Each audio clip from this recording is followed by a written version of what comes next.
नमस्कार, मैं आपके साथ रंजना रावत और आप देख रहे हैं न्यूज रूम लाइव। और इस वक्त की बड़ी खबर से बुलेटिन की शुरुआत करेंगे। और बड़ी खबर आपको पटना से बता दें, जहां नीतीश कैबिनेट में कोरोना संक्रमण का बड़ा विस्फोट हुआ है और बिहार के दोनों डिप्टी सीएम तारकिशोर प्रसाद और रेणु देवी कोरोना पॉजिटिव पाए गए हैं। साथ ही 2 मंत्री भी कोरोना से संक्रमित हुए हैं। आज होने वाली कैबिनेट की बैठक से पहले इन सभी का कोरोना टेस्ट कराया गया और कोरोना टेस्ट में 4 पॉजिटिव मामले मिले हैं, जिसमें 2 बिहार के सीएम, डिप्टी सीएम और 2 मंत्री शामिल हैं। और कई लोगों की रिपोर्ट भी पॉजिटिव आई है। दोनों डिप्टी सीएम के अलावा आज राज्य सरकार में शामिल मंत्री सुनील कुमार और अशोक चौधरी की भी रिपोर्ट पॉजिटिव आई है। तो और इस पर अधिक जानकारी के साथ हमारे सहयोगी संजय इस वक्त हमारे साथ लाइव जुड़ गए हैं। संजय, क्या कुछ इस पर अधिक जानकारी है?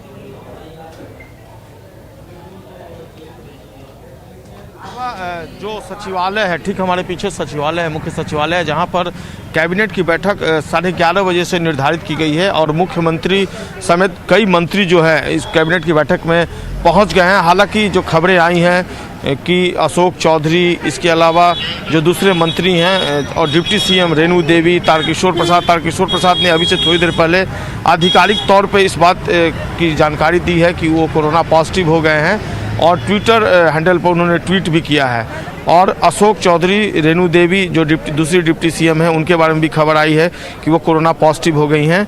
और इसके अलावा मंत्री सुनील कुमार के बारे में भी जानकारी मिली है कि वो कोरोना पॉजिटिव हैं। हालांकि बाकी के जो मंत्री हैं वो एक एक कर पहुंचे हैं।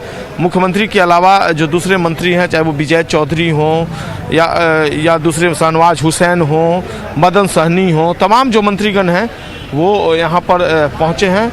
और अभी तस्वीरों में जनक राम जो मंत्री हैं वो निकल गए हैं। कैबिनेट की बैठक शुरू होने के पहले ही अभी वो निकले हैं। अब पता नहीं किस वजह से वो निकले हैं, लेकिन वो फिलहाल निकल गए हैं। अभी तस्वीरों में आप देख पा रही होंगी। और उनके काफिले की जो गाड़ियां हैं वो भी एक एक करके अभी बाहर निकल रही हैं। और उनके निकलने की वजह फिलहाल क्या है यह पता नहीं चल पाया है। लेकिन निश्चित तौर पर जिस तरीके से कोरोना का जो ये नया वेरिएंट है, बिहार कैबिनेट के कई मंत्रियों को संक्रमित कर दिया। और आईएमए ने कहा भी है, बिहार आईएमए का ये कहना है कि ये जो वेरिएंट है ये सुनामी की तरह फैलता है, यानी इसका संक्रमण जो है काफ़ी तेज़ी से फैलता है। और कल डिप्टी सीएम तारकिशोर प्रसाद बाढ़ में एक कार्यक्रम में शरीक हुए थे। वहाँ सांसद ललन सिंह जो हैं जदयू के सांसद, उनके साथ वो किसी कार्यक्रम में शरीक हो रहे थे और उसके बाद वो भी इफेक्टेड हो गए हैं। तो अब एहतियात जो है, अब जो कोरोना का संक्रमण है वो आम लोगों से खास लोगों तक पहुंच गया है और बेहद सतर्क रहने की ज़रूरत है, ये एक मैसेज है। और देखिए अब अभी एक और जो मंत्री हैं वो यहाँ पर पंचायती राज विभाग के जो मंत्री हैं वो कैबिनेट की बैठक में भाग लेने के लिए पहुँचे हैं। तो जो मंत्री अभी बचे हुए एक एक कर वो भी पहुँच रहे हैं। 11:30 बजे से वैसे समय निर्धारित है और ये पता चल पाएगा कि आखिरकार आज कितने मंत्री जो हैं वो कैबिनेट की बैठक में भाग लेने के लिए पहुंचे हैं। फिलहाल खबर यही है कि 4 मंत्री जो हैं वो कोरोना से संक्रमित पाए गए हैं। जी विभा। वाकई संजय, देखिए जिस तरह से बिहार में कोरोना पैर पसार रहा है, आंकड़े जिस तरह से बढ़ रहे हैं वो काफी भयावह है। लेकिन देखिए अब तक जो कैबिनेट में कोरोना संक्रमण का ये जो बड़ा विस्फोट हुआ है, इसमें क्या रिपोर्ट जो पॉजिटिव आई है, क्या आंकड़े और बढ़ भी सकते हैं? देखिए इस बारे में पुख्ता तौर पर कुछ नहीं बताया जा सकता है, लेकिन जैसे जैसे जानकारी मिल रही है वैसे वैसे न्यूज़ 18 सबसे पहले ये खबर दिखा रहा है दर्शकों को कि कौन कौन से जो मंत्री हैं वो कोरोना पॉजिटिव हो गए। सबसे बड़ी बात है कि जब कैबिनेट की बैठक हाल के दिनों में जब से कोरोना का संक्रमण फैला है, तो कैबिनेट की बैठक के पहले सभी जो मंत्री होते हैं और मुख्यमंत्री सभी लोगों की कोरोना जांच की जाती है। उसके बाद कल जो सैंपल लिया गया था उसकी जो रिपोर्ट आई है वो अब देखिए एक और मंत्री जो है तस्वीरों में आपको दिखा पा रहे हैं, ये लघु एवं मत्स्य मुकेश सहनी मत्स्य संसाधन मंत्री हैं, ये पहुंचे हैं। तो एक एक कर लोग पहुंच रहे हैं। तो एक जो फॉर्मेलिटी होती है कोरोना जांच की वो करवाई गई थी और इस जांच में जो मंत्रीगण हैं वो संक्रमित पाए गए हैं। इसके बाद आगे वो बैठक में शरीक नहीं होंगे। लेकिन अभी कुल मिलाकर कितने मंत्री इस बैठक में शरीक होते हैं ये बैठक शुरू होने के बाद पता चल पाएगा। फिलहाल कुछ भी करना प्रीमेच्योर होगा, लेकिन इतना तय है कि कोरोना का संक्रमण अब बिहार कैबिनेट तक भी पहुंच गया। विभा जी। वाकई संजय, जिस तरह से मामले बढ़ रहे हैं, सतर्कता और सावधानी बेहद जरूरी। इन तमाम जानकारियों के लिए बहुत बहुत शुक्रिया। बढ़ते हैं आगे और अगली खबर आपको पटना ही से बता दें, जहां पटना एम्स में 11 डॉक्टर की जो रिपोर्ट है वो पॉजिटिव आई है और साथ ही पारा मेडिकल स्टाफ भी संक्रमित हो रहे हैं। तो लगातार जो कोरोना के आंकड़े हैं वो बढ़ रहे हैं और आपको बता दें कि इसके अलावा 3 पारा मेडिकल स्टाफ भी कोरोना संक्रमित पाए गए हैं। पटना एम्स के नोडल पदाधिकारी डॉक्टर संजीव कुमार ने बताया कि पटना एम्स में अब डॉक्टर भी कोरोना वायरस के शिकार हो रहे हैं। हालांकि संक्रमण के दायरे को रोकने के लिए सभी उपाय किए जा रहे हैं। तो जिस तरह से आंकड़े बढ़ रहे हैं, सावधानी और सतर्कता बेहद जरूरी है।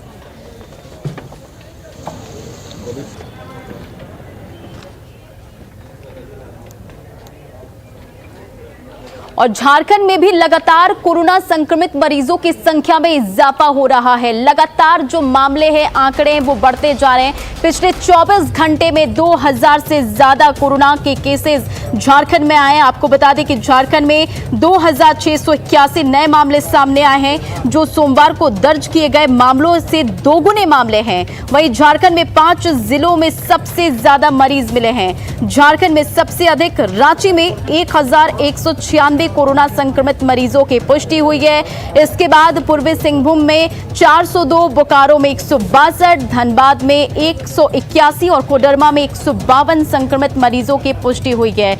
वहीं जब पूर्वी सिंहभूम की बात करें तो 2 लोगों की मौत की खबर पश्चिमी सिंहभूम से आ रही है और जिससे राज्य में अब तक कोरोना से मरने वालों की जो संख्या है वो 5149 पहुंच गई है। तो लगातार झारखंड में भी नए मामले आ रहे हैं कोरोना के।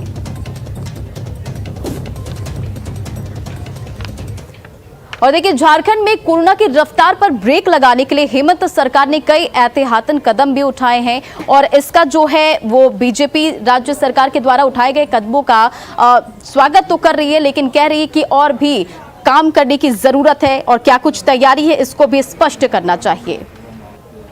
कदम तो उठाना ही चाहिए, जो कोरोना की महामारी है, सख्ती करनी ही चाहिए। लेकिन मैं राज्य सरकार से कहना चाहूँगा कि पिछली दफ़ा जो कमियां जो दिखी थी झारखंड में कि लोगों को बेड नहीं मिल रहे थे, ऑक्सीजन नहीं मिल रहे थे, वेंटिलेटर नहीं मिल रहे थे, लोग चारपाई में सोने के लिए, ज़मीन पे सोने के लिए मजबूर थे और इलाज के भाव में हज़ारों के लोगों की जान चली गई थी।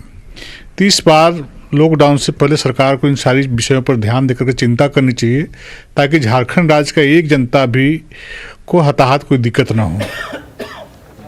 और देखिए, झारखंड में लगातार कोरोना के केसेस बढ़े और इसको रोकने के लिए जो कदम उठाए गए हैं उसे लेकर बयानबाजी भी शुरू हो गई है। जेएमएम के बीजेपी के आरोप पर पलटवार किया है तो जेएमएम के केंद्रीय महासचिव विनोद पांडे ने भी कहा कि राज्य सरकार ने जीवन और जीविका दोनों को ध्यान में रखते हुए निर्णय लिया है।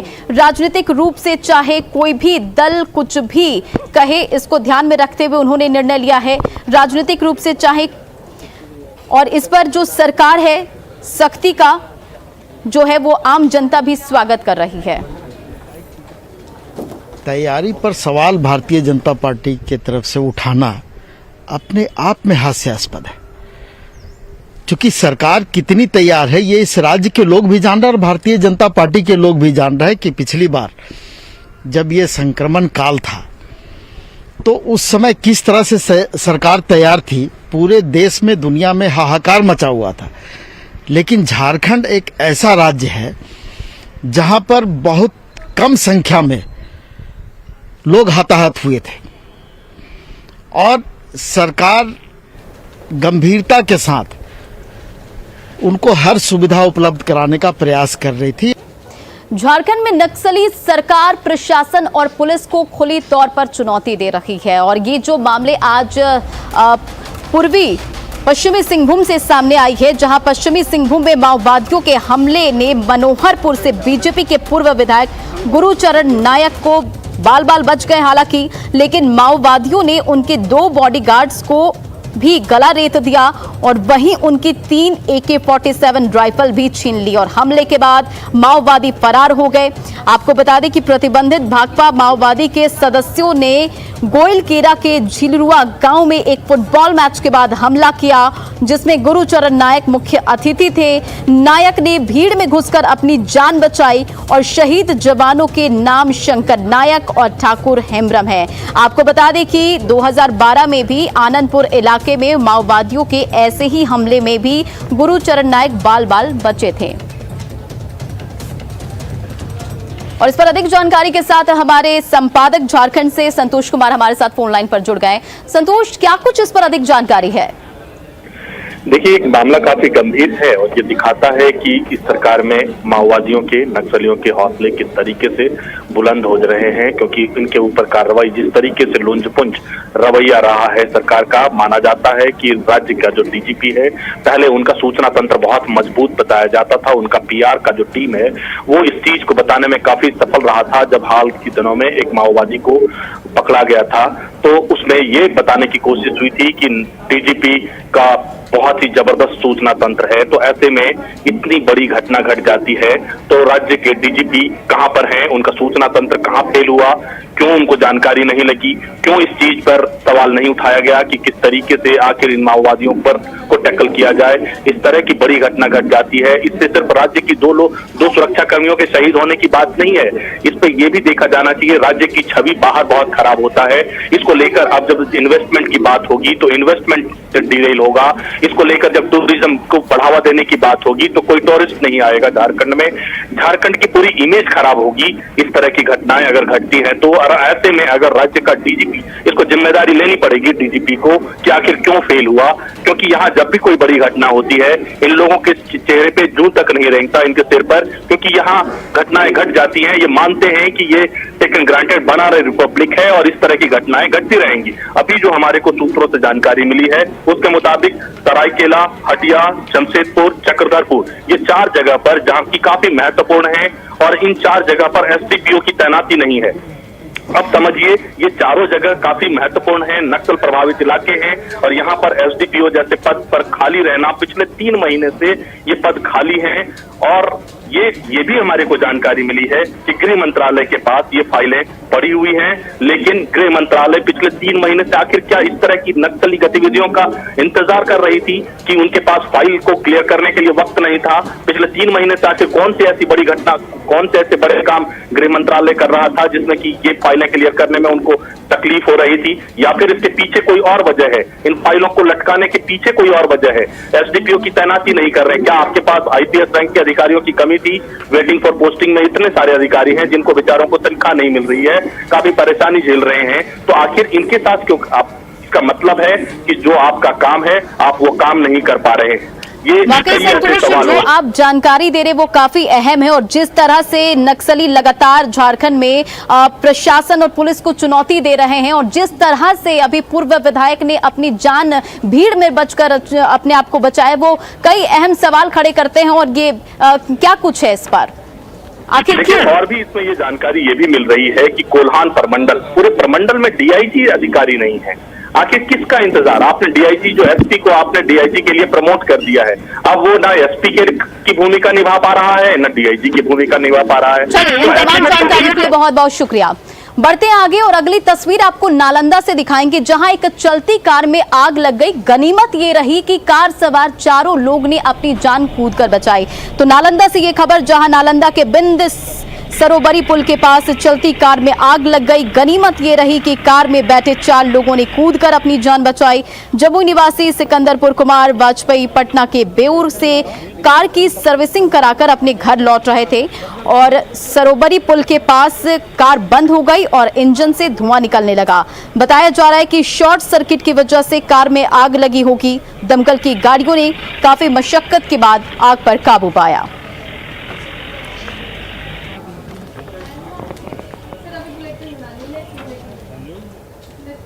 और अगली खबर आपको पटना से बता दें, जहां पटना में बीजेपी कार्यालय के सामने बैठे ग्राम रक्षा दल और पुलिस मित्रों को पुलिस ने जबरन हटा दिया और पुलिस ने एक प्रतिनिधिमंडल को वार्ता के लिए भेज दिया है। आपको बता दें कि रक्षा दल का कहना है कि हम लोगों से लगातार काम लिया जाता है और मानदेय भी नहीं दिया जा रहा है। वहीं पुलिस मित्रों के विरोध को देखते हुए पुलिस बल को तैनात किया गया है। हर पर्व में काम करते हैं, चाहे दुर्गा पूजा हो, ईद हो, कोरोना महामारी हो, शराबबंदी हो, हर चीज में काम लेती है सरकार, लेकिन मानदेय नहीं देती है। आज यहाँ पर आत्मदाह कर लेंगे लेकिन वापस नहीं जाएंगे, चाहे तो स्थायीकरण करे या हम लोग को जान ले ले। और अगली खबर आपको मुंगेर से बता दें, जहां मुंगेर में उत्पाद विभाग की टीम ने छापेमारी की और नक्सल प्रभावित इलाके में 4 महुआ जावा के 5 भट्टियों को उन्होंने ध्वस्त किया और 30 लीटर चुलाई शराब भी बरामद किया है। हालांकि इस दौरान जंगल का फायदा उठाकर शराब तस्कर भागने में सफल रहा।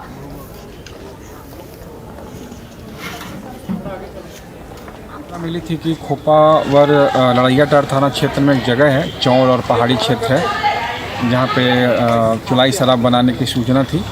तो लड़ैयाटार थाना के साथ और मुंगेर एयरटेफ टीम के साथ एक्साइज टीम के द्वारा संयुक्त रूप से छापामारी की गई और छापामारी में करीब 600 केजी जावा महुआ विनष्ट किया गया।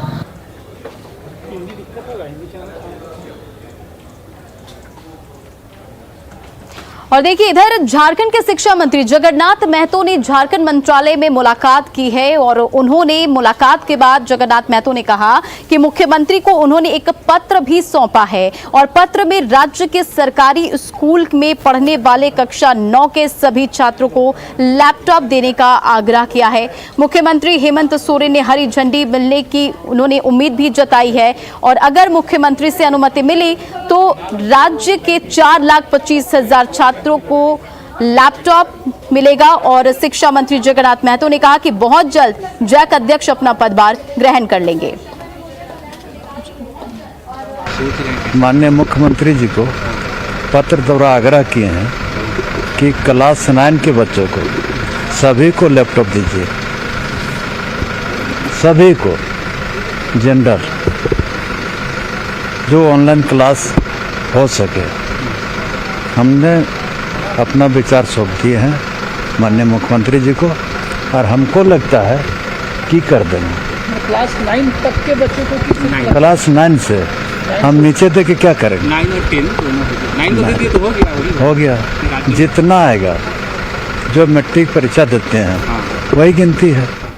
और देखिए, झारखंड मंत्रालय से एक अलग तस्वीर देखने को मिली है। आपको बता दें कि मुख्यमंत्री हेमंत सोरेन जब वो झारखंड मंत्रालय से आवास जाने के लिए बाहर निकले तब वो उनके साथ खिजरी से कांग्रेस विधायक राजेश कच्छप भी साथ थे। पहले मुख्यमंत्री हेमंत सोरेन विधायक राजेश कच्छप की सफेद रंग की स्कॉर्पियो गाड़ी की तरफ बढ़े, फिर अपना कारकेड छोड़कर स्कॉर्पियो की अगली सीट पर बैठ गए और कांग्रेस विधायक राजेश कच्छप ने खुद ड्राइविंग सीट संभाली और देखते ही देखते मुख्यमंत्री हेमंत सोरेन कांग्रेस विधायक की गाड़ी पर सवार होकर झारखंड मंत्रालय से निकल गए। विधायक की गाड़ी के पीछे पीछे मुख्यमंत्री का काफिला भी चल रहा था।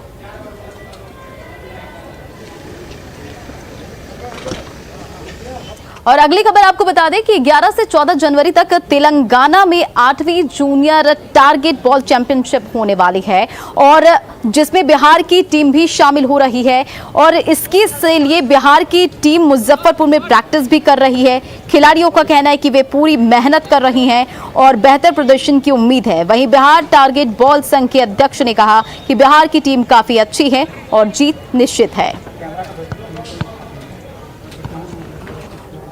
पे अभी तैयारी हो रही है, 8 तारीख तक चलेगी। टारगेट जूनियर टारगेट का बॉल अभी गेम चलेगा 8 तारीख तक। उसके बाद यहाँ बिहार से तेलंगाना के लिए रवाना होगी 9 तारीख को। फिर वहाँ पे 11 से 14 तक मैच है। टीम ज़बरदस्त तरीके से प्रैक्टिस कर रही है और पूरी उम्मीद है कि इस बार पूरे भारत भर में बिहार टीम फर्स्ट कर जाएगी और बिहार टीम का खौफ पूरे इंडिया में टारगेट बॉल को लेकर है और हमारी टीम बेहतर है और प्रैक्टिस करके बेहतरीन हो रही है।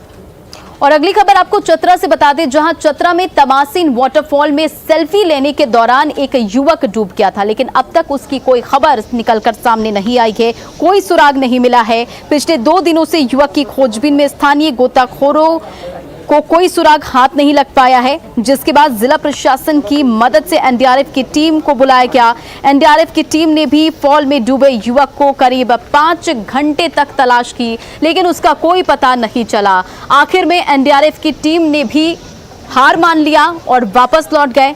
आपको बता दें कि नए साल के पहले दिन अपने दोस्त के साथ तमासिन वाटरफॉल घूमने गए हजारीबाग के सुल्ताना निवासी तफजुल अंसारी सेल्फी लेने के दौरान फॉल में गहरे पानी में गिर गया था, जिसके बाद उसका कोई सुराग अब तक नहीं मिल पाया है।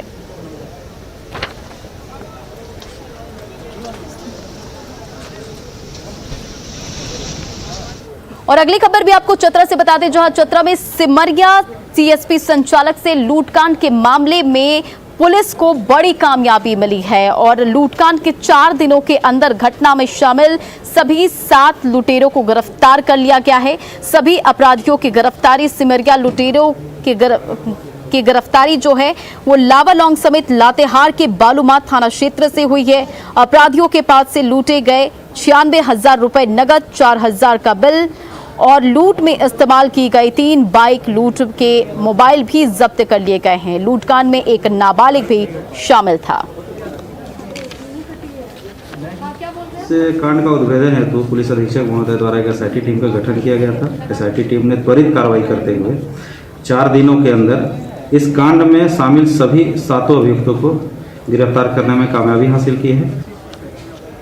और दुमका पुलिस ने बड़ी मात्रा में नशीली दवा की खेप को जब्त किया है और इन दवाओं का जो इस्तेमाल है वो युवा कर रहे थे। तो ये खबर दुमका से, जहां दुमका पुलिस ने मुफस्सिल थाना इलाके के हरना कुंडी मोहल्ले से प्रतिबंधित दवा की बड़ी खेप जब्त की है और इन नशीली दवाओं का जो इस्तेमाल है वो युवा पीढ़ी नशे के तौर पर इस्तेमाल कर रहे थे।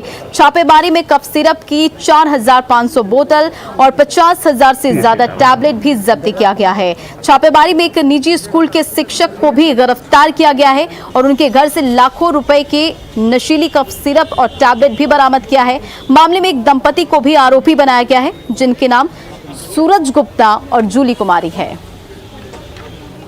जब तो औषधियों की बात है तो ये narcotics and psychotropic substances act के अंतर्गत आती हैं, जो मेडिकल प्रैक्टिशनर के प्रिस्क्रिप्शन के आधार पर ही खरीद अथवा बिक्री की जानी चाहिए। और लगातार कोरोना के केसेस बढ़ रहे। खबर आपको गोड्डा से बता रहे, जहां लोगों की लापरवाही दिख रही है। गोड्डा में बढ़ते कोरोना के केस के बीच में जो लोग हैं वो लापरवाह बने हुए हैं और मंगलवार को हाट में भीड़ बेपरवाह नजर आई। हर दूसरा दुकानदार और ग्राहक बिना मास्क के नजर आ रहा था। साथ ही लोग सोशल डिस्टेंसिंग की भी धज्जियां उड़ा रहे थे। और अगर आंकड़े की बात करें तो गोड्डा में पिछले 3 दिन में 18 कोरोना संक्रमित मरीजों की पुष्टि हुई है। बावजूद जो है लोग लापरवाह बने हुए हैं। वहीं भीड़ होने के बावजूद जिला प्रशासन अलर्ट नजर नहीं आ रहा है। और हाट का जायजा लिया हमारे सहयोगी गौरव झा ने।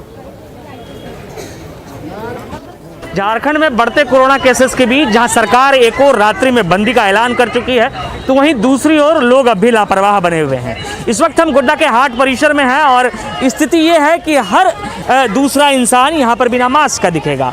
हर कोई जो भी यहाँ दुकानदार है वो बिना मास्क के दिखेंगे। हालांकि कैमरा देखने के बाद उनका मास्क जरूर ऊपर चढ़ जाएगा, लेकिन लापरवाही साफ तौर से देखी जा सकती है। हमारे साथ कुछ लोग हैं। भैया क्या नाम हुआ? विवेकानंद सिंह। मास्क क्यों नहीं पहनते? अब तो कोविड मास्क तो है, तो पहनते क्यों नहीं है? पहनते हैं, अभी थोड़ा सा इधर बोलेंगे तो हर दूसरा इंसान आपको बिना मास्क का दिख जाएगा। आप देखिए कि कैमरा देखने के बाद इनका भी मास्क चढ़ गया है। क्यों नहीं मास्क पहनते हैं चाचा? पहनते हैं। कहाँ से आए हैं? घर से है। इतना भीड़ में डर नहीं लगता है कि कोविड का समय है, कोई कोरोना हो जाएगा? तो कोरोना तो है तो क्या करेगा? तो कमोबेश पूरे मार्केट की स्थिति यही है। जिला प्रशासन को भी संज्ञान लेने की जरूरत है, क्योंकि आज जब हाट का दिन था तो व्यवस्था पहले से ही दुरुस्त करनी चाहिए थी। चाहे दुकानों को सोशल डिस्टेंसिंग मेंटेन कराकर लगाना हो, या लोगों की पाबंदी हो, या मास्क का वितरण कराना हो, या लोगों को जागरूक कराना हो। तो जिम्मेदारी यहाँ पर जिला प्रशासन की भी बन जाती है कि इस तरीके की भीड़ पर नियंत्रण कैसे करेगी। गौरव झा, न्यूज़ 18 गोड्डा। कोरोना की तीसरी लहर से निपटने के लिए और जिस तरह से कोरोना के मामले बढ़ रहे हैं, उसे लेकर लोहरदगा सदर अस्पताल ने पुख्ता इंतजाम के दावे किए हैं। उन्होंने कहा कि सदर अस्पताल में ऑक्सीजन प्लांट पूरी तरह से तैयार है। इसके अलावा oxygen bed, ICU, children ward भी तैयार है। साथ ही क्वारंटीन सेंटरों में डॉक्टर और नर्स की ड्यूटी भी लगाई जा रही है।